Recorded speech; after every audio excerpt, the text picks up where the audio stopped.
जय हिंद दोस्तों, मैं शिवम गुप्ता स्वागत करता हूं आपका अपने परिवार रोजगार विद अंकित पर। उम्मीद करता हूं आप सभी अच्छे होंगे, बेहतरीन होंगे, जिंदाबाद होंगे, एकदम शानदार होंगे। एक बार आप सभी प्यारे साथी बताएंगे आप सभी कैसे हैं। Very very very good morning, Radhe Radhe, जय श्री कृष्णा, जय हिंद, जय मां सरस्वती। सभी दोस्तों को सभी प्यारे साथी क्लासेस जुड़ जाएंगे, बताएंगे आप सभी कैसे हैं और क्या मेरी वॉइस और वीडियो आप सभी तक प्रॉपर तरह से पहुंच पा रही है या नहीं। एक बार सभी दोस्त कंफर्म करेंगे, फिर शुरू करते हैं हम अपने एक शानदार, एक बेहतरीन, एक लाजवाब क्लास जो कि रहने वाली है आपकी एमएस एक्सेल का पार्ट 10। और हम कोशिश करेंगे कि आज की आपकी इस क्लास में एमएस एक्सेल के जो भी फॉर्मूलाज हैं मैक्सिमम से मैक्सिमम कवर किए जाएं, क्योंकि अब आपके एमएस एक्सेल वाला टॉपिक लगभग समाप्ति की ओर है। सिर्फ एमएस एक्सेल के फॉर्मूलाज और शॉर्टकट की बच रही हैं। इसी के साथ आपका जो ये चैप्टर है वो कंप्लीट हो जाएगा। फिर कुछ क्लासेस हम यहाँ पर करेंगे पावर पॉइंट की। हालांकि पावर पॉइंट से आपकी परीक्षा में क्वेश्चंस नहीं पूछे जाते हैं ना, आपके एग्जाम में पावर पॉइंट से क्वेश्चन नहीं पूछे गए हैं और ना ही पूछे जाने की संभावना है। फिर भी हम 1 से 2 क्लास या 3 क्लास पावर पॉइंट की रखेंगे, शॉर्टकट कीज की रखेंगे, फुल फॉर्म की रखेंगे और उसी के साथ आपका जो सिलेबस है वो हो जाएगा कंप्लीट। ठीक है, और फिर हम अपने क्लरिकल एप्टीट्यूड को शुरू करने जा रहे होंगे। तो एक बार सभी दोस्त कंफर्म करेंगे कैसे हैं आप सब। बिल्कुल है ना, ऑल क्लियर, ऑल ओके। नमस्कार भैया, नमस्कार, राधे राधे, जय श्री कृष्णा, राम राम, हर हर महादेव। शुरू करें क्लास को। चलिए, मैं बहुत अच्छा हूं भाई। सर आज रीजनिंग का सिलेबस कंप्लीट हो जाएगा, प्लीज क्लरिकल एप्टीट्यूड। सर भैया मैं कराऊंगा, जो क्लरिकल एप्टीट्यूड है उसे मैं कराऊंगा, ना कि रीजनिंग वाले सर, है ना। तो जब हमारा कंप्यूटर का सिलेबस खत्म होगा हम तब उसे शुरू करेंगे और कंप्यूटर का सिलेबस हद से हद 10 दिन में आपका खत्म हो जाएगा और फिर हम लगभग आपका 20-21 तारीख के आसपास से चालू कर रहे होंगे क्लरिकल एप्टीट्यूड को। ठीक है, चलिए आगे बढ़ते हैं और हम यहाँ पर देखेंगे आपका क्या है। सबसे पहला जो हमारा फॉर्मूला है वो है राउंड का फॉर्मूला। कौन सा? जो सबसे पहला फॉर्मूला है हमारा आज की क्लास का वो राउंड का फॉर्मूला है। अच्छा, राउंड क्या होता है? तो जैसे आप लोगों ने देखा होगा कि अगर किसी चीज का प्राइस मैं आपसे कहूं कि 149 रुपये 80 पैसे है तो आप उसे कितने रुपए दोगे बताओ। अगर हम राउंड फॉर्मूला की बात करते हैं तो हम कहते हैं ना कि राउंड फिगर में कर दी चीज, है ना। क्या है कि राउंड फिगर में कर दी। क्या होता है जी राउंड? इसका मतलब है, मान लो मैंने आपसे कहा कि कोई वस्तु है जिसका प्राइस 149 रुपये 80 पैसे है, तो वो दुकानदार आपसे कितने रुपए ले लेगा बताओ। तो आप कहेंगे भैया वो हमसे 150 रुपया लेगा। कितना लेगा? वो हमसे 150 रुपया लेगा। ठीक है, वो हमसे 150 रुपये ले लेता है। क्यों? क्योंकि यहां पर जो पॉइंट के बाद 80 यानी कि ये करीब है 1 रुपये की, है ना, 1 रुपये के करीब है, इसलिए हम इसे राउंड फिगर करके 150 कर देते हैं। यहीं अगर मैं आपसे कहूं कि किसी वस्तु का प्राइस 110.30 है, अब बताओ आप उसे कितने रुपए दोगे। अब बताओ आप उसे कितने रुपए दोगे, है ना। तो आप क्या कहेंगे? तो आप देखेंगे अगर किसी वस्तु का प्राइस 110.30 है तो आप उसे 110 दोगे अपने आप ही। क्यों? हमारा दिमाग ऑटोमेटिक ऐसे कैसे सेट कर ले रहा है ना। हमारा जो दिमाग है वो ऑटोमेटिक कैसे कर ले रहा है ऐसे कि इसे 80। तो याद रखना जो पॉइंट 50 होता है, पॉइंट 50 से आगे अगर कोई संख्या, कोई भी नंबर दिया रहेगा तो ये कंप्लीट इसे हम 1 बना देते हैं। और अगर पॉइंट 50 से हमें कम संख्या दी गई होगी तो हम इसे क्या है, इग्नोर कर देते हैं। क्या कर देते हैं? हम इसे इग्नोर कर देते हैं। मतलब समझ में नहीं, 149 नहीं देते हम यहाँ पर। अच्छा ऐसे समझो, मान लो जब पानी की थैली आप लेने जाते हो, दो जो पानी की थैली होती हैं, 2 पानी की थैली आपको कितने रुपए की मिलती हैं? 2 पानी की थैली हमें मिलती हैं 3 रुपए की। और एक कितने रुपए की मिलती है बताओ? एक पानी की थैली कितने रुपए की मिलती है? आप कहेंगे भैया एक वो हमें देता है 2 रुपए की। तो ऐसा क्यों हो रहा है? 1 रुपए की तो वो, सॉरी 2 रुपए की, तो वो इसलिए हो रहा है क्योंकि अब अगर हम देखें 2 पानी की थैली 3 रुपए की तो एक तो 1.5 रुपए की हुई, लेकिन अठन्नी तो चलना बंद हो चुकी है। अब क्योंकि अब अठन्नी चलना बंद हो चुकी है इसलिए हम यहाँ पर 2 रुपए राउंड फिगर में करके देते हैं। ठीक है जी, चलो समझने वाली बात है बस, है ना, समझने की जरूरत है। तो वही फॉर्मूला होता है आपका राउंड का। क्या है? वही फॉर्मूला होता है आपका राउंड का कि किसी संख्या को अंकों के एक निर्दिष्ट संख्या में पूर्णांकित करता है। इसका जो आपका फॉर्मेट होगा वो होगा इक्वल टू राउंड, जो संख्या दी गई है देनी है आपको, संख्या लिखो और उसके बाद आपको कितने डिजिट चाहिए वो लिख दो। 2 डिजिट चाहिए पॉइंट के बाद, 3 डिजिट चाहिए, 4 डिजिट चाहिए, 5 डिजिट चाहिए वो, ठीक है। पॉइंट 50 होता है तो उसे आगे की तरफ ही ले जाते हैं, ठीक है। अब हम आगे बढ़ते हैं, देखो जैसे ये है इक्वल टू राउंड 950.4697,2, तो ये मतलब इतना है कि ये जो आपकी संख्या दी गई है 950.4697, इसे राउंड फिगर करके यहां पर दशमलव के बाद 2 ही अंक चाहिए। इस सवाल का मतलब ये है कि हमें यहां पर इस पूरी संख्या की 4697 की जगह यहां पर इसे राउंड फिगर करके यहां पर 2 चाहिए। तो हम क्या करते हैं, 950 का 950 आ जाएगा, पॉइंट 4 का 4 आ जाएगा। अब देखो जो 6 के बाद वाली वैल्यू है कितनी है, 97 है, यानी कि ये कहां पहुंच जाएगी, राउंड फिगर करके हम इसे कंप्लीट एक कर देंगे और जब ये कंप्लीट एक होगा तो यहां जुड़ जाएगा, यानी कि इसे 47 करके हम इसे राउंड फिगर कर सकते हैं। कितना कर सकते हैं, 41 करके, ठीक है। चलो समझने की कोशिश करिए, कहां कितने रुपए की पानी की थैली मिलती है, हम ऑनलाइन पेमेंट कर देंगे, वो दिमाग अलग रख दो। मैं जो समझाने की कोशिश कर रहा हूं उसे समझने की कोशिश करो। वहीं पर अगर सेम सवाल होता, बस यहां पर डिजिट चेंज होते तो क्या करते, तो 950 का 950 ऐसा ही रहेगा, 4 का 4 ऐसा ही रहेगा। अब आप देखोगे यहां पर 35 दिया है, क्या 35.50 से ज्यादा है, नहीं, तो हम इसे इग्नोर कर देंगे और यहाँ 46 का 46 रख देंगे। इतना सा मात्र अंतर होता है किसका, राउंड का, ठीक है। समझ पा रहे हैं आप, यहां पर हो गया 950.47, यहां हो गया 950.46। यहां 47 इसलिए हुआ क्योंकि 6 के बाद जो संख्या दी है वो 100 के ज्यादा करीब है, तो उसे उतना पास पहुंचा देंगे, ठीक है। और जबकि यहां पर क्या है आपका 35 है, तो ये 0 के ज्यादा करीब है, तो इसे इग्नोर कर देंगे। जैसे आप लोग रुपए वगैरह छोड़ो, जब आप भाग देते हो, आप क्या देते हो, जब आप भाग देते हो 10 में, जब आप 3 का भाग देते हो तो कितनी बार जाएगा, आप कहेंगे 3 त्रिका 9, बचा कितना 1, आपने लगाया पॉइंट, बढ़ा दिया 0, फिर आपने कहा 3 त्रिका 9, फिर यहां आ गया 9, है ना, फिर क्या बचेगा, 1 बचेगा, फिर 0 लगा दो। तो ऐसे कर करके क्या है 3.33 33 33 33 33 ऐसे आएगा। तो आप इसे राउंड फिगर में 34 लिख करके इसके खेल को खत्म कर सकते हैं, ठीक है। आगे बढ़ेंगे तो वही चीज यहां पर आपको समझाई गई है, पॉइंट 50 या इससे ज्यादा हो तो कंप्लीट एक हो जाएगा, और 0.50 से कम वैल्यू हो तो बाद वाली संख्या आपकी क्या है, हट जाएगी। ये होता है हमारे राउंड का फॉर्मूला। उम्मीद करता हूं समझ में आ गया हो, उम्मीद करता हूं समझ में आ गया। सर 2 भी तो लिखा है, कहां 2 लिखा है, ये 2 का मतलब है कि जो 4 अंकों की संख्या दी है इसे 2 की बनानी है। अगर यहाँ 3 लिखा होता तो इसे 3 अंकों की संख्या बनानी होती, यानी कि इस दशमलव के बाद 2 अंक चाहिए, ये जो 2 बता रहा है, ठीक है। अच्छा, तो राउंड का फॉर्मूला आप सभी को समझ में आया कि नहीं। अगर मैं आपको एक सवाल दे दूं इक्वल टू राउंड, 2 सवाल देता हूं, ठीक है, जल्दी से आंसर करना।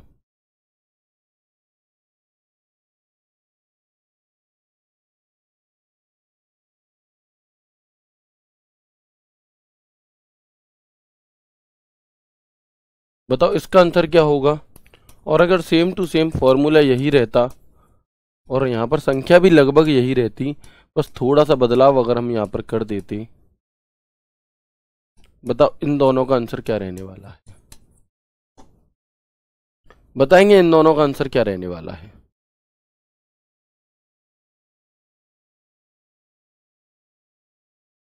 हाँ बिल्कुल, ठीक है। तो आप देखेंगे यहाँ पर इक्वल टू राउंड 499.82,781,3, तो इसे हम क्या कहेंगे, देखो 499 का 499 उतर आएगा पॉइंट। अब जो ये 3 है, ये 3 ये बता रहा है कि हमें दशमलव के बाद 3 अंक लिखने हैं, तो 8 का 8 लिख दो, 2 का 2 लिख दो, है ना, 8 का 8 लिख दो, 2 का 2 लिख दो।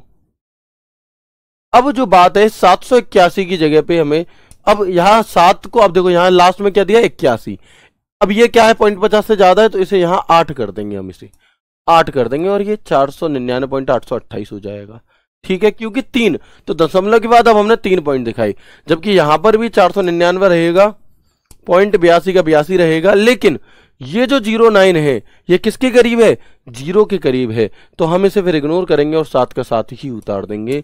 तो ये होता है आपका राउंड का फॉर्मूला। उम्मीद करता हूं समझ में आ गया होगा, जिन्हें नहीं आया है वो दोबारा देखेंगे क्लास को, ठीक है। इससे ज्यादा अच्छे से और डीप में नहीं बताया जा सकता। इसके बाद एक फॉर्मूला होता है राउंड अप का। ये तो हो गया राउंड का फॉर्मूला। एक फॉर्मूला होता है राउंड अप का फॉर्मूला। अप का क्या मतलब है? संख्या चाहे बाद में कोई भी दी हो, हमेशा अप करेंगे, ऑलवेज बढ़ाएंगे, घटाएंगे नहीं। और डाउन का फॉर्मूला ये होता है संख्या चाहे कितनी भी बड़ी दी हो, 0.50 से भी बड़ी क्यों ना दी हो, हमेशा घटाएंगे, बढ़ाएंगे नहीं। कैसे? किसी संख्या को शून्य से दूर पूर्णांकित करता है, यानी कि शून्य की तरफ ना ला करके जो पूरा नंबर होगा उसे कवर करेगा। और राउंड डाउन का फॉर्मूला किसी संख्या को शून्य की ओर पूर्णांकित करता है, कि कितनी भी बड़ी संख्या दी हो उसे पीछे की तरफ वापस लाएगा। कैसे? तो समझो। पहले तो इनके आप फॉर्मेट देख लो। इजगल टू राउंड अप नंबर और दशमलव के बाद कितने डिजिट चाहिए वो, वही यहां पर है is equal to round down number और नंबर के बाद कितने डिजिट चाहिए वो, ठीक है। अब आप देखेंगे मैंने यहां पर आपको फॉर्मूला दिया इजगल टू राउंड अप 70.38,1। अब ये एक ये बता रहा है कि हमें दशमलव के बाद में क्या चाहिए, एक अंक चाहिए। तो हम यहां पर इसे क्या कर देंगे, 70.4 कर देंगे। क्या कर देंगे? हम इसे 70.4 कर देंगे, ठीक है। अगर मैं यहां पर बात करूं राउंड डाउन 70.98,1, अब देखो अगर आप यहां पर बात करें 70.98,1, तो अब ये 70 का 70 तो रहेगा, लेकिन जो ये 98 था इस 8 को हम कंप्लीट ना करके सिर्फ 9 ही रहने देंगे, क्योंकि फॉर्मूला डाउन का है। थोड़ी सी बात हो सकती है आपको ना समझ में आई हो, मैं इन दोनों को एक एक बार आपको और समझा देता हूं। कैसे? तो देखना, मैंने फॉर्मूला लगाया इजगल टू राउंड अप, ठीक है। मैंने लिखा 632.7819,2, ठीक है। ध्यान से समझना। और यहीं पर मैंने एक और फॉर्मूला लगाया आपका is equal to round down. Is equal to round down मैंने यहां पर लिखा 632.7899,2। अब बताएं इन दोनों का आंसर क्या रहने वाला है। अब बताएं इन दोनों का आंसर क्या रहने वाला है। समझने का प्रयास करिएगा। ये जो 2 है ये बात कह रहा है कि भैया दशमलव के बाद 2 अंक चाहिए, पहली चीज तो। दूसरी चीज, अप का फॉर्मूला हमेशा अप करेगा। देखो अगर ये फॉर्मूला सिर्फ इतना होता, अगर ये फॉर्मूला सिर्फ इतना होता, राउंड का होता, तो इसका आंसर हम क्या करते। अगर ये फॉर्मूला मान लो सिर्फ राउंड का होता, अगर ये फॉर्मूला ऐसे होता इजगल टू राउंड 632.7819,2, तो हम क्या करते, तो हम इसका आंसर निकालते 632.78, क्योंकि 19 जो है वो 50 से छोटा है, इसलिए हम इसे इग्नोर कर देते। लेकिन यहां पर लिखा है अप, तो इसे बढ़ाना ही होगा, और इसे बढ़ाकर हम क्या करेंगे, 632 का 632 रहेगा 0.7, और जो 8 है इस 19 की जगह इसे 1 कवर करके इसे 9 कर देंगे। तो ये होगा इस वाले का। क्यों हुआ अप? क्यों हुआ अप यहां पर? क्योंकि यहां पर अप लिखा था, फॉर्मूला अलग है। अगर अप ना लिखा होता तो नियम कहता है कि क्योंकि ये 19.50 से छोटा है तो इसे छोड़ दो, लेकिन यहां पर आप देखेंगे कि यहां पर इसलिए हमने छोड़ दिया, लेकिन यहां पर अप का फॉर्मूला लगाया तो संख्या चाहे कितनी ही छोटी क्यों ना हो, चाहे वो 0.01 क्यों ना हो, उसे कंप्लीट करना होगा हमें। बिल्कुल ऐसे ही राउंड डाउन का फॉर्मूला है। अगर ये फॉर्मूला होता, अगर इसकी जगह ये फॉर्मूला होता हमारा is equal to round down bracket start 632.7899, sorry,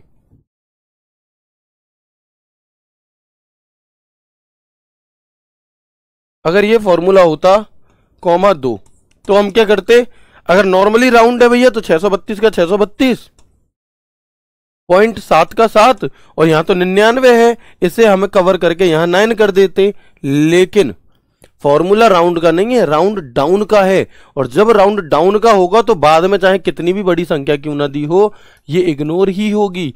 इसका मतलब इसका जो आंसर है वो आएगा 632.78, 632.78। बात समझ में आई? भाई 77 कहां से ला रहे हो आप लोग, है ना? खुशबू है, शिवम है, कहां से 77 ला रहे हो? 78 का 78 रहेगा, जो यहां पर दिया वो हट जाए, इग्नोर हो जाएगी। और अप लिखा है तो यहां कितनी भी छोटी दी हो वो बढ़ जाएगी, बस इतना सा अंतर है। समझ में आई बात या नहीं आई? बताएंगे। 77 घटा क्यों रहे हो? घटाना नहीं है। थोड़ी सी कॉम्प्लिकेटेड है चीजें, लेकिन कॉम्प्लिकेटेड चीजें करके ही आप औरों से अलग हो पाओगे। 77 क्यों कर रहे हो भाई? एक चीज देखो, 632.7, ठीक है। अब अगर ये राउंड डाउन ना होता तो हम इसे बढ़ाते, लेकिन डाउन है तो जो लिखा है उसे ही रहने दो, इग्नोर कर दो इसे, इसका कोई भी प्रभाव यहां मत डालो, बस काम खत्म। ठीक है, नहीं आई बात समझ में?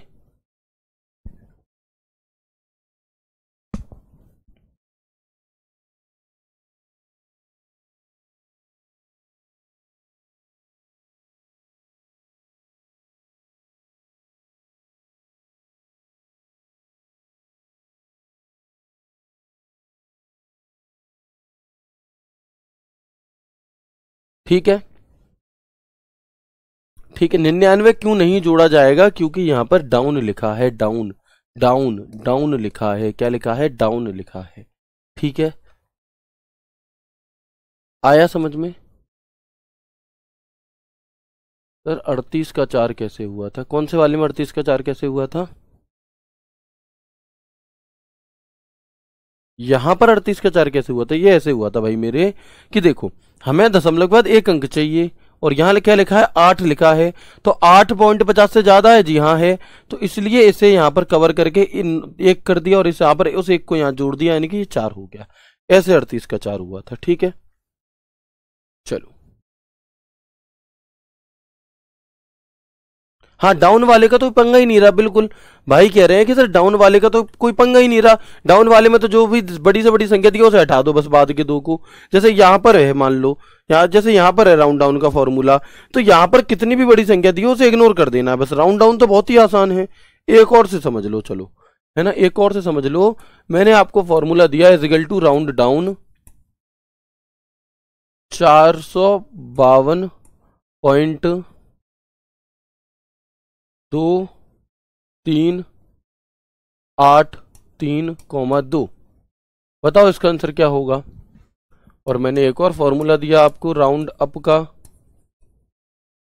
यहां पर मैंने दिया आपको 452.23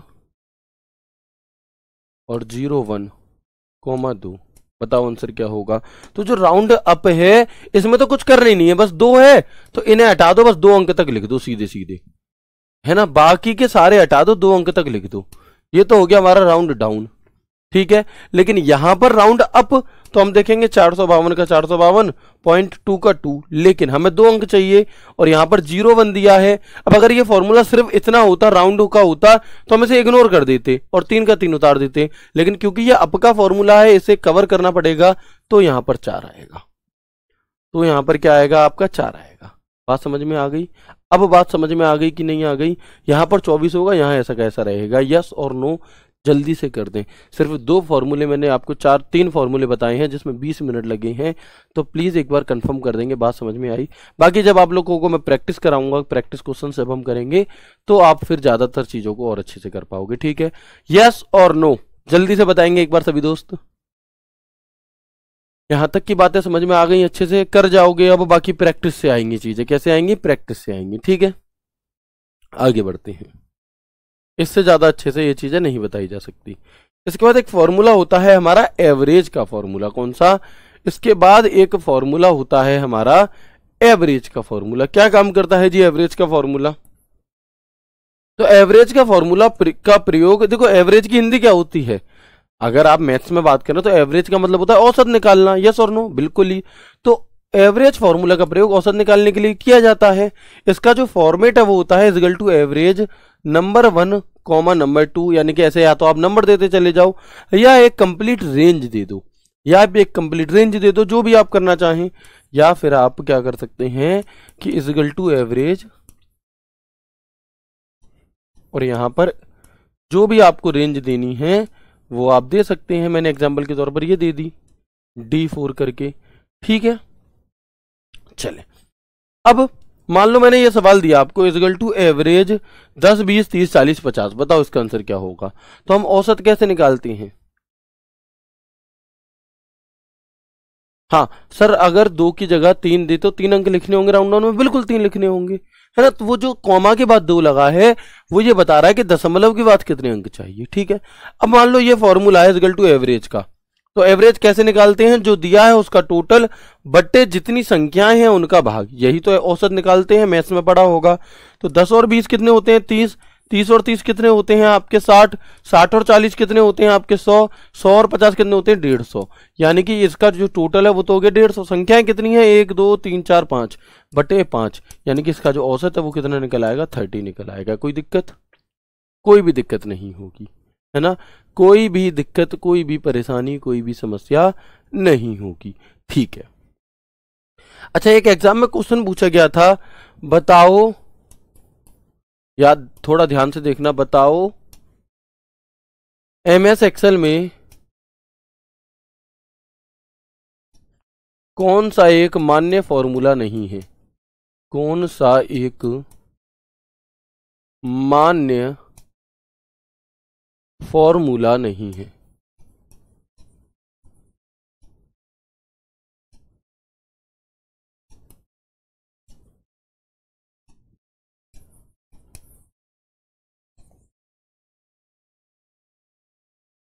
और ऑप्शन थे आपके पास सम, मिन,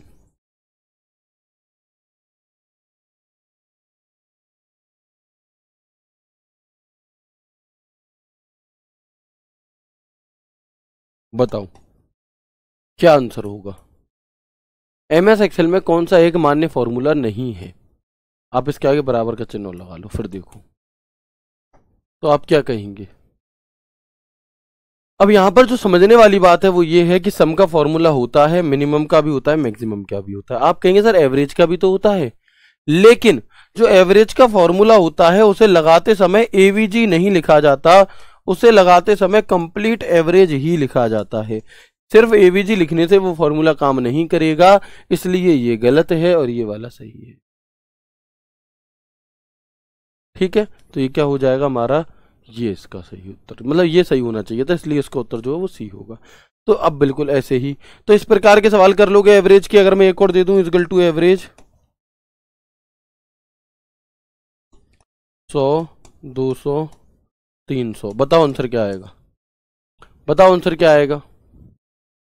इस वाले का आंसर क्या आ जाएगा? तो आप कहेंगे भैया जी इसका आंसर आएगा 100 200 300 यानी कि 600 बट्टे 3 यानी कि 200। 600 बट्टे 3 यानी कि 200 आंसर आ जाएगा इसका। अब ये तो नॉर्मल वाला एवरेज का सवाल हो गया।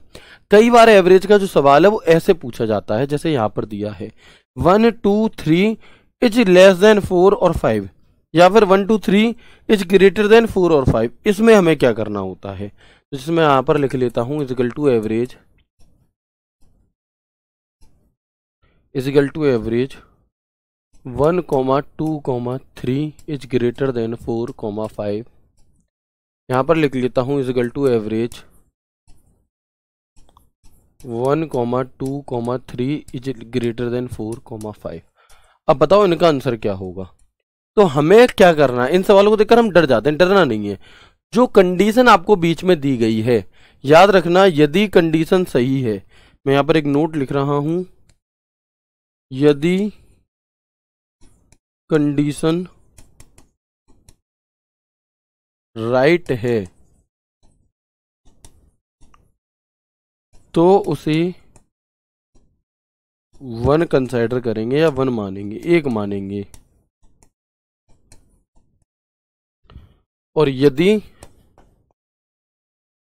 कंडीशन गलत है, रॉन्ग है या फॉल्स है, तो उसे 0 मानेंगे। क्या मानेंगे? तो उसे 0 मानेंगे। अब हम देखेंगे यहां पर कि बताओ ये कंडीशन सही है कि गलत है कि 3 इज लेस देन 4। आप कहेंगे ये सही है। इसका मतलब आपको कुछ नहीं करना, इन दोनों नंबर की जगह यहां 1 मान लो। अब 1 और 2 3 और 1 4 और 1 4 और 5 9, यानी कि 9 बट्टे के कितनी संख्या हो गई? 1 2 3 और 4।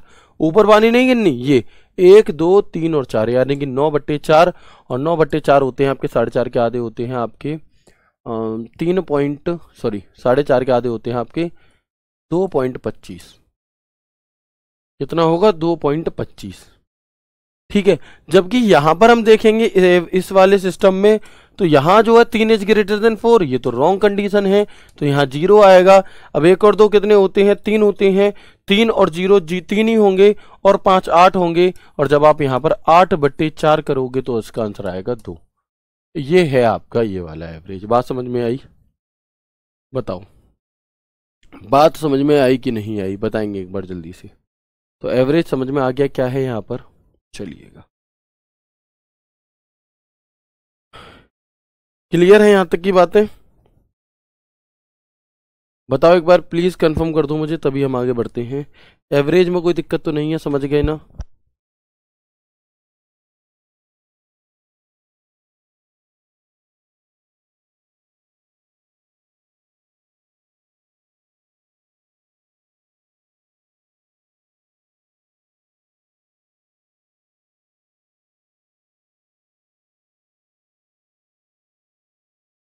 Very good. अब हम आगे बढ़ते हैं और हम देखते हैं एक फॉर्मूला काउंट का। कौन सा? एक फॉर्मूला है हमारा काउंट का। काउंट का फॉर्मूला क्या होता है? तो जो भी रेंज आपको दी गई है या जो भी नंबर्स आपको दिए गए हैं, जो भी सेल्स में डेटा भरा हुआ आपको दिया गया है, उनमें ऐसी सेल कितनी है जिनमें ओनली नंबर, सिर्फ नंबर भरे हुए हैं, उन सेलों की गिनती करके हमें बता देता है। ये होता है क्या? Count.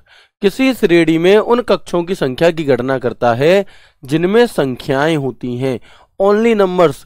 Count the number of cells, उन सेल, उन बॉक्सों को गिनेगा जिनकी रेंज में क्या है? नंबर, जिनमें नंबर लिखे होंगे, उनकी गिनती करके बताएगा। काउंट फंक्शन का उपयोग सेल्स या रेंज में उपस्थित संख्या को गिनने के लिए किया जाता है। इसका जो फॉर्मेट है वो कैसा है? इजिकल टू काउंट वैल्यू 1, ऐसे वैल्यू देते रहो या फिर आप रेंज दे दो। जैसे मान लो ये फॉर्मूला इजिकल टू काउंट, बताओ इसका आंसर क्या होगा?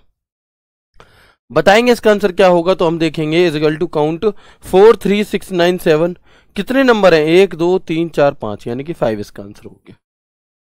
क्या आंसर हो गया इसका? 5। कुछ नहीं करना, कुछ भी नहीं करना, हमें सिर्फ और सिर्फ यहां पर देखना है। काउंट का मतलब होता है आपका कि कितने ऐसे हैं जो नंबर ही, ओनली नंबर नंबर लिखे हैं। अगर मैं इस सवाल को ऐसे ना करके ऐसे दिखाऊं आपसे और कहूं बताओ ये फॉर्मूला लगाया है is equal to count A1 B3, अब A1 से लेकर B3 यानी कि इतनी ये पूरी रेंज है, बताओ आंसर क्या होगा? तो क्योंकि यहां पर काउंट लिखा है, क्या है? क्योंकि यहां पर काउंट लिखा है और सेल भरी है टोटल 6, लेकिन काउंट का फॉर्मूला सिर्फ उन सेल को कंसीडर करता है, सिर्फ उन सेल को काउंट करता है जिनमें नंबर लिखे हों। यानी कि इस सवाल का जो उत्तर है वो 3 होगा, ना कि 6। क्यों होगा 3? है ना, क्यों होगा 3 आपका? तो आप देखेंगे इसलिए 3 होगा भाई मेरे, इजिकल टू काउंट 3 इसलिए होगा क्योंकि 3 ही सेल ऐसी हैं जिनमें सिर्फ नंबर भरे हैं। ठीक है, चले। इसके बाद अगला होता है काउंटा का फॉर्मूला, यानी कि इसी काउंट के आगे एक ए और लग जाता है। क्या लग जाता है? एक ए लग जाता है। इसमें क्या होगा कि जो भी रेंज आपको दी है, बस वो सेल खाली नहीं होनी चाहिए, भरी हुई सेलों को गिनकर बता देता है कि इतनी रेंज में इतनी सेल ऐसी हैं जिनमें कुछ ना कुछ तो लिखा हुआ है। काउंटा फंक्शन का उपयोग किसी सेल या रेंज में उपस्थित संख्याएं, कोई टेक्स्ट, कोई तार्किक मान या कोई प्लस माइनस कुछ भी, कोई त्रुटि, खाली पार्ट को गिनने के लिए किया जाता है। एक सीमा में नॉन ब्लैंक सेल्स की संख्या गणना करता है। नॉन ब्लैंक यानी कि वो बॉक्स खाली नहीं होना चाहिए, बस इनमें भी सभी सेल काउंट होती हैं जिनमें कुछ ना कुछ टाइप होता है। फॉर्मेट इजिकल टू काउंटा वैल्यू दे दो या फिर रेंज दे दो। अब जैसे मैंने आपके सामने ये वाला सवाल रखा, सवाल बताए अब इसका आंसर क्या होगा? मैंने आपको फॉर्मूला दिया इजिकल टू काउंटा A1 से B4, अब A1 से लेकर B4 तक, बताओ आंसर क्या होगा? है ना, A1 से लेकर B4। तो हम यहां पर देखेंगे, A1 से B4। अगर ये फॉर्मूला सिर्फ काउंट का होता, यदि ये फॉर्मूला ओनली काउंट यहां पर लिखा होता तो हम कह देते 1 2 3 4, तो आंसर 4 होता। लेकिन क्योंकि यहां पर काउंटा लिखा हुआ है इसलिए क्या हो जाएगा ये भाई? इसलिए ये हो जाएगा, ये भरी है 1 2 3 4 5 6 7, ये खाली ऐसे नहीं गिनेंगे, यानी कि इसका जो आंसर है वो 7 आएगा। बस खाली सेल को ना गिन करके क्या करिएगा? भरा होना चाहिए, चाहे कुछ भी लिखा हो। अगर काउंटा है, अगर काउंट होता तो सिर्फ उन्हें गिनता जिनमें नंबर लिखे हुए हैं। बहुत आसान है, वेरी इजी। आगे बढ़ेंगे। एक और फॉर्मूला है हमारा काउंट की ही लिस्ट का, जिसका नाम है काउंट ब्लैंक। कौन सा? एक और फॉर्मूला है हमारा काउंट की ही लिस्ट का, जिसका नाम है काउंट ब्लैंक। क्या काम करेगा जी काउंट ब्लैंक फॉर्मूला? तो आप देखिएगा, एक निर्दिष्ट सीमा में खाली सेल की संख्या की गणना करता है। एक निर्दिष्ट सीमा में एक स्पेसिफिक सेल में उन सेलों को गिनेगा जो खाली हैं, जो भरी नहीं है। अभी तक क्या कर रहा था काउंटा में जो भरी हुई हैं उन्हें गिन के बता रहा था कि इतने डिब्बे भरे हैं, लेकिन काउंट ब्लैंक में यह बताएगा कि इतने डिब्बे खाली हैं बस। ठीक है, तो हम देखेंगे यहां पर, जैसे इसका जो फॉर्मेट है वो क्या है, वो फॉर्मेट है equal to blank count blank और रेंज दे दो बस इसे। मान लो मैंने यहां पर फॉर्मूला लगाया है काउंट ब्लैंक A1 से लेकर B8, यहां से यहां तक का इतना एरिया। तो बताओ क्या आंसर होगा। तो ब्लैंक रेंज कितनी, ब्लैंक सेल कौन सी है? एक सेल ये गई ब्लैंक, पूरी तरह से खाली हो, कुछ भी ना लिखा हो। दो ये गई, तीसरी ये गई, यानी कि इस पूरी उसमें जो रेंज हमें दी गई है इसमें 3 ऐसी हैं जो ब्लैंक हैं। तो इसका आंसर कितना है? 3। आसान है, 3 ही तो खाली है भाई, 4 कौन सी खाली है? मैंने कोई छोड़ दी क्या? ये भी भरी, ये भी भरी, ये भी भरी, ये भी भरी, ये भी भरी, ये भी ये भाई 3 ही तो खाली है, 4 कहां से देख रहे हो बताओ? और एक आध बच्चा 4 देखे तो समझ में भी आए, 3-3 4 लोग 4 देख रहे हैं भाई, कैसे? हाउ? बताओ मुझे भाई। ये भी भरी है, ये भी भरी है, ये भी भरी है, ये भी भरी है, ये भी भरी है, ये भी भरी है, ये बताना कहाँ है? कहां से आपको 4 दिखा रहा है, कहां से आपको 5? ओहो, कैसे? ब्लैंक मतलब खाली होनी चाहिए, कुछ भी ना लिखा हो। मैं कहीं गलती कर रहा हूं क्या? आप लोग मुझे कंफ्यूज कर देते हैं। देखो ये भी भरी है, ये भी भरी है, ये भी भरी है, ये भी भरी है, ये भी भरी है, ये भी भरी है, ये भी भरी है, ये भी भरी है, ये भी भरी है, ये भी भरी है, ये भी भरी है, ये भी भरी है, ये भी भरी है। तो खाली कितनी है? B4 खाली है। कहाँ खाली है भाई B4? ये B नहीं दिखाई दे रहा B4 में, ये B लिखा है B4 में, देखो ना ध्यान से, B4 में B लिखा हुआ है। ये B, ये देखो, ये क्या B, ये B4 है, ये है B4, B लिखा है इसमें। कितनी है? 3 ऐसी हैं जो खाली हैं। 3 आंसर हो गया। कोई दिक्कत? अच्छा, कुछ नजर नहीं आ रहा, पूरा सफेद दिखाई दे रहा है। अच्छा, तो कोई बात नहीं है। देखो तो फिर तो आप लोगों की इसमें कोई गलती नहीं है, लेकिन अगर आपको ऐसे नजर आने लगे तो आप कर लोगे ना आंसर, बस इतना बता दो। अगर आप चीज को समझ चुके हो, मैं इतना जानना चाहता हूं। अब दिखाई दे रहा है आप सभी को? अब कर लेंगे। चलो, बात क्लियर है। ये बी इसलिए इधर है, ये बी इसलिए इधर है क्योंकि हमने पढ़ा था MS एक्सेल में जो टेक्स्ट होता है, ठीक है, MS एक्सेल में जो टेक्स्ट होता है वो लेफ्ट हैंड पे आता है, जबकि नंबर राइट हैंड पे आते हैं। तो इसलिए 10 भी नहीं था, वो ऐसे अलग अलग है। ठीक है, चलो कोई बात नहीं। ठीक है, इसके बाद एक अगला फॉर्मूला होता है हमारा काउंट इफ का फॉर्मूला। कौन सा? एक और फॉर्मूला होता है जिसे हम काउंट इफ का फॉर्मूला कहते हैं। ठीक है, कैसे काम करता है काउंट इफ का फॉर्मूला? अच्छा, सम इफ का फॉर्मूला कैसे काम कर रहा था? तो सम इफ के फॉर्मूला में यह था कि आपने एक रेंज दे दी, और उस रेंज में आप जो स्पेसिफिक नंबर देखना चाहते हो उसी का टोटल आएगा। वैसे ही काउंट इफ में क्या होगा कि आप एक रेंज दे दोगे और आप स्पेसिफिक संख्या चेक करना चाहते हो कि कितनी सेल में कितनी बार लिखी है, उन्हें बताएगा काउंट इफ। देखेंगे, किसी सीमा के भीतर दी गई शर्त को पूरा करने वाली सेलों की संख्या की गणना करता है। क्या करता है आपका? Counts the number of cell within a range that meet the given condition. Format क्या है? Is equal to count if range comma criteria. Format क्या है इसका? रेंज कॉमा क्राइटेरिया, ये इसका फॉर्मेट है। Okay, no issue. देखते हैं हम यहां पर, आपका फॉर्मूला आपको दिया गया format is equal to count if A1 colon B8। क्या है? A1 colon B8। ठीक है भाई, अगर वहां से वहां तक का निकालना है तो A1 कोलोन, और जो आप बता रहे हो, क्या बता रहे हो आप? E5, तो E5 लिख दो यहां पर। ठीक है, चलते हैं। अब ये काउंट इफ क्या करेगा? तो A1 से लेकर B8, और यहां पर क्या लिखा है? कॉमा 50। तो हमें ये देखना है कि 50 लिखा कितनी जगह? 1 जगह, 2 जगह, 3 जगह, यानी कि इसका आंसर जो है वो 3 आएगा। इसका आंसर क्या आएगा? 3 आएगा। क्यों आएगा? क्योंकि काउंट करके बताना है कि 50 कितनी जगह लिखा है। अगर मैं इसकी जगह सम कर देता, अगर मैं इसी फॉर्मूले को डिट्टो रहने दूं, सम इफ कर दूं, तो आंसर 150 आ जाएगा, क्योंकि उसने टोटल कर दिया, लेकिन काउंट की कह रहा है। तो कितनी सेल ऐसी हैं जिनमें 50 लिखा है? तो 3 सेल ऐसी हैं, इसलिए इसका आंसर ये हो जाएगा। क्लियर और नॉट बताएंगे एक बार जल्दी से? उम्मीद है बढ़िया से क्लियर होगा। आगे बढ़ते हैं, आगे बढ़ते हैं और देखेंगे हम यहां पर अगला है हमारा फ्लोर का फॉर्मूला। कौन सा? फ्लोर का फॉर्मूला। फ्लोर का मतलब क्या होता है समझना आसान है, इन्हें याद नहीं करना होता, इन्हें समझना होता है, क्योंकि समझ गए तो लाइफ टाइम के लिए याद हो गई। अब एक फॉर्मूला होता है हमारा, कौन सा? फ्लोर का फॉर्मूला। कैसे काम करेगा जी फ्लोर का फॉर्मूला? तो बताओ, आपने दो शब्द सुने होंगे, एक होता है सीलिंग, यानी कि सीलिंग फैन, यानी कि सीलिंग कहाँ आती है? ऊपर, सीलिंग फैन लगता है ऊपर।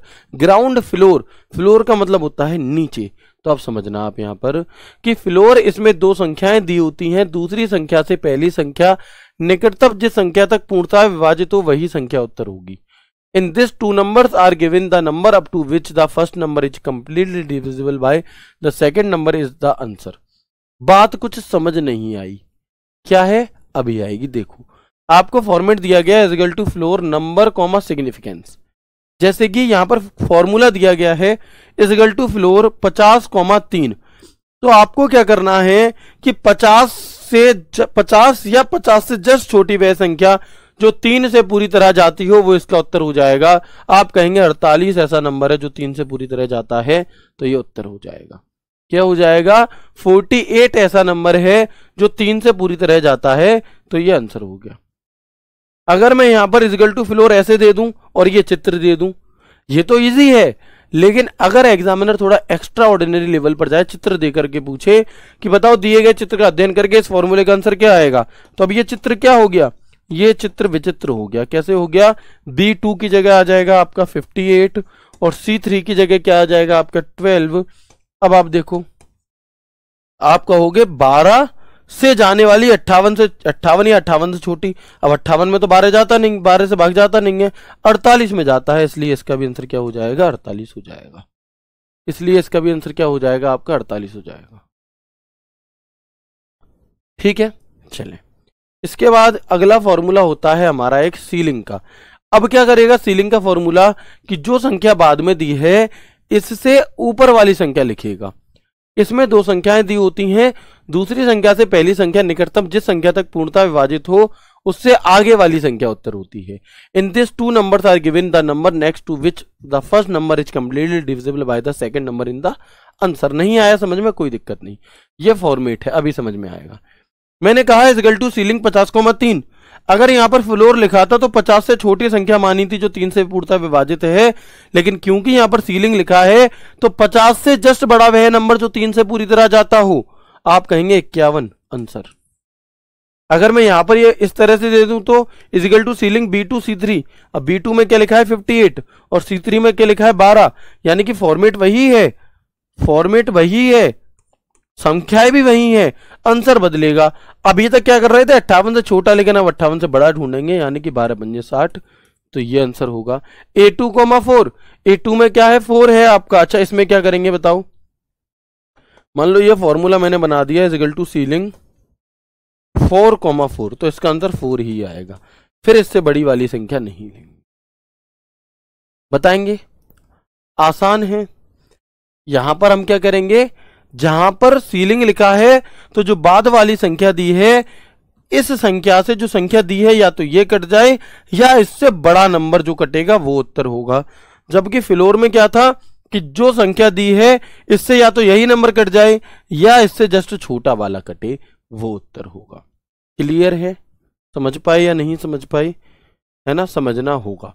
मैं एक एक सवाल और दे रहा हूं आपको जल्दी से, है ना, इसके बाद हम आगे बढ़ेंगे। जैसे मैंने दिया आपको इक्वल टू फ्लोर 98,9, ठीक है, और यहीं पर मैंने आपको एक फॉर्मेट दिया सीलिंग का और फॉर्मूला है आपका 98,9। देखो वही चीजें हैं, बस फ्लोर सीलिंग में बदल दिया।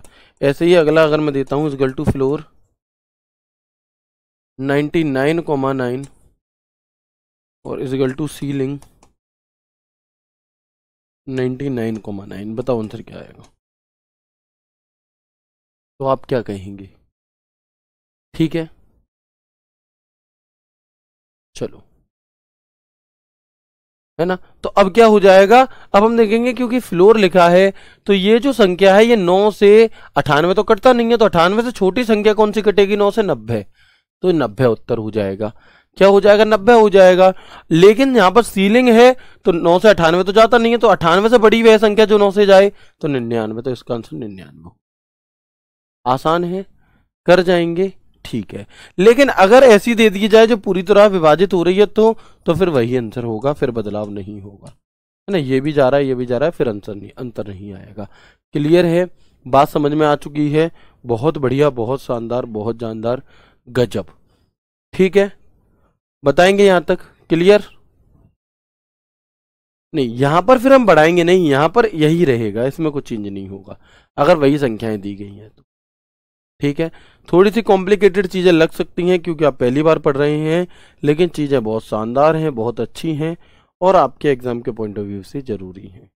इसके बाद हम आ जाते हैं अपने अगले फॉर्मूला की तरफ, जिसका नाम है लेफ्ट का फॉर्मूला। कौन सा? जिसका नाम है, 3 फॉर्मूले हैं एक साथ, लेफ्ट, राइट और मिड, है ना। 3 फॉर्मूले हैं हमारे एक साथ, लेफ्ट, राइट और मिड। कैसे काम करते हैं तो समझेंगे। टेक्स्ट स्ट्रिंग की शुरुआत से वर्णों की संख्या लौटाता है। क्या करता है? टेक्स्ट स्ट्रिंग की शुरुआत से वर्णों की संख्या लौटाता है। कैसे? मान लो इसका जो फॉर्मेट है वो है equal to left text comma number character, यानी कि आपको यहां पर एक फॉर्मूला दिया गया इक्वल टू लेफ्ट, मान लो ये बी है, ये 10 है, और यहां पर एक शब्द लिखा हुआ है टारगेट BSF HCM। अब फॉर्मूला क्या है? B10, यानी कि ये वाली रेंज है, और कॉमा के बाद क्या लिखा है? 3, यानी कि आपको लेफ्ट से 3 अक्षर ले लेने हैं, यानी कि TAR इसका आंसर हो जाएगा। क्या हो जाएगा? TAR इसका आंसर हो जाएगा। यानी कि जो टेक्स्ट आप सिलेक्ट कर रहे हो उसके जो कॉमा के बाद जितनी संख्या दी है, लेफ्ट हैंड से उतने अक्षर ले लेने हैं, लेफ्ट हैंड से उतने अक्षर ले लेने हैं। क्लियर है? चलो, बिल्कुल ऐसे ही राइट, तो टेक्स्ट स्ट्रिंग के अंत से कैरेक्टर की संख्या लौटाएगा। यहां क्या कर रहा है? शुरुआत से, लेफ्ट से। यहां क्या करेगा? राइट से। वही सवाल है, बी ये है, 10 ये है। अब लेफ्ट से मतलब राइट दिया है तो राइट से 6, 1 2 3 4 5 6। तो अब आंसर क्या आएगा इसका आंसर आएगा BSF HCM। क्या आएगा इसका आंसर? इसका जो आंसर है वो आएगा BSF HCM। यहां थोड़ी सी मिस्टेक ऐसे ठीक करेंगे।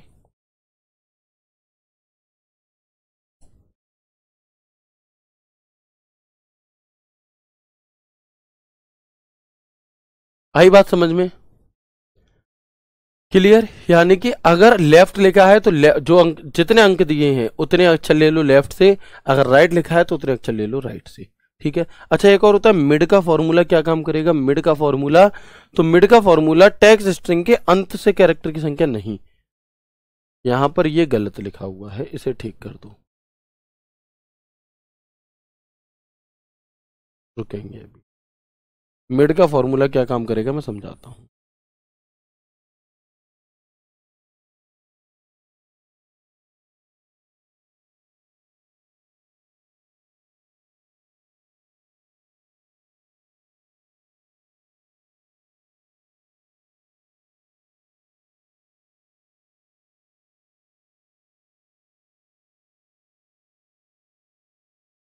एक मिनट रुकिएगा, है ना।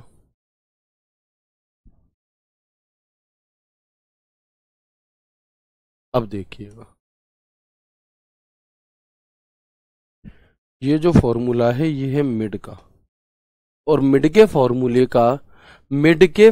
का जो आपका फॉर्मेट होता है वो होता है इक्वल टू मिड टेक्स्ट कौन सा, वो संख्या ले ली, स्टार्ट नंबर कहां से हो, और कॉमा देकर कितने नंबर चाहिए। ये मतलब कैसे तो समझो, जैसे मैंने फॉर्मूला लगाया इक्वल टू मिड B7, मान लो ये B है, ये 7 है, ये वाला टेक्स्ट हमें उठाना है।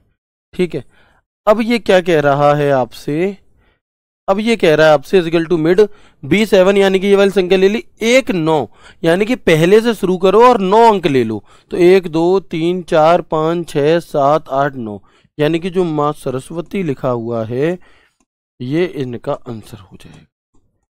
अगर मैं यहां पर कहता कि बताओ यहां 3 से 9, तो तीसरी संख्या से शुरू करते और फिर 9 लेटर गिनते, वहां तक के आंसर आते। ठीक है, वहां तक के क्या आता, आपका आंसर आ रहा होता। जैसे अगर मैं आपको अगला सवाल दे दूं एक और, मिड के नाम से ही मैंने लिखा इज इक्वल टू मिड, और एक ऐसी सेल ली जिसमें मैंने लिखा हुआ है, मान लीजिए BSF टारगेट BSF HCM ऐसे लिखा है। ठीक है, और यहां पर मैंने लिखा कॉमा दे करके 7,6। अब आंसर क्या होगा, अब आंसर ये होगा आपका कि मिड 7 का मतलब है 7वें नंबर से चालू करो, तो 1 2 3 4 5 6, यानी कि यहां से शुरू होगा और इसके आगे के 6 लेटर लेने हैं, तो 1 2 3 4 5 6, यानी कि अब जो आंसर आ जाएगा वो आ जाएगा BSF HCM। वो क्या आ जाएगा, BSF HCM। अच्छा, ऐसा होता क्यों है, ऐसा इन फॉर्मूले की जरूरत हमें पड़ती कहां पर है, तो आप देखते होंगे जैसे SSC जब अपने कोई पासवर्ड वगैरह फिल करवाती है तो वो क्या करती है कि शुरू के 4, अपने नाम के शुरू के 4 अक्षर डाल दो। जैसे मेरे नाम का जो, मेरा जो नाम है वो शिवम है मान लो, ठीक है, अब ये मेरा नाम हो गया, और मेरा जो SSC का पासवर्ड है वो मुझे एक अलग कॉलम में लिख बनाना है, इसी में से इनमें से शुरू के 4 अक्षरों को लेकर के, तो मैं यहाँ पर फॉर्मूला लगा दूंगा इज इक्वल टू लेफ्ट वाला एक तरह से, है ना, और मैं यहां पर लिख दूंगा शिवम और कॉमा देकर मैं लिख दूंगा 4, यानी कि अब इसका जो रिजल्ट आएगा वो क्या आ जाएगा, वो आ जाएगा शिव, सॉरी रिजल्ट क्या आएगा, शिव आ जाएगा। तो ये पासवर्ड हो गया। ऐसे सब में एक साथ अप्लाई कर देंगे तो सब में अपने आप निकलते चले जाएंगे।